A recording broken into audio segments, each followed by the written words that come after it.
10 days weight loss challengeல எனக்கு 8th day wake up time 7:30 என்ன தெரிகிறது?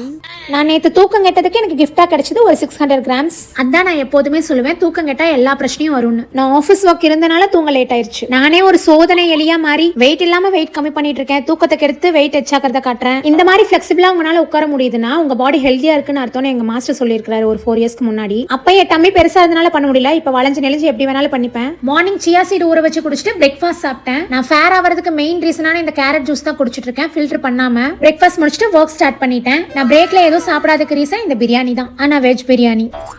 நீங்க இது கூட 2-3 பீஸ் சிக்கன் சாப்பிடலாம், ஒன்னும் ஆகாது. இன்னும் சாப்பிடலாம் தான் தோணுச்சு, ஆனா நான் சாப்பிடல. நம்ம டார்கெட் அச்சீவ் பண்ணணும்ல, அதனாலதான். அகைன் வர்க் ஸ்டார்ட் பண்ணிட்டு 4 o'clock ஜீரா சினமன் வாட்டர் தான் குடிச்சேன் பிரியாணி சாப்பிட்டனால. இது மதியமே ஊற வச்சிருந்தேன். இதுல ஸ்மூதி போட்டு லாஸ்ட் மீல் முடிச்சிட்டேன். டீடைல் லாங் வீடியோல இருக்கு, வேணா செக் பண்ணி பாருங்க. கல்யாண வீட்ல பிரியாணி சாப்பிட்டு லாஸ்ட் ஐஸ்கிரீம் சாப்பிடுவோம்ல, அந்த ஃபீல் இருந்துச்சு. ஆனா இது ஹெல்தி வெர்ஷன். வீட்ல இருக்கவங்களுக்கு டின்னர் கொடுத்துட்டு வர்க் அவுட் பண்ணிட்டு டே கம்ப்ளீட் பண்ணியாச்சு. நாளைக்கு வீடியோல பார்க்கலாம். தேங்க்ஸ் ஃபார் வாட்சிங்.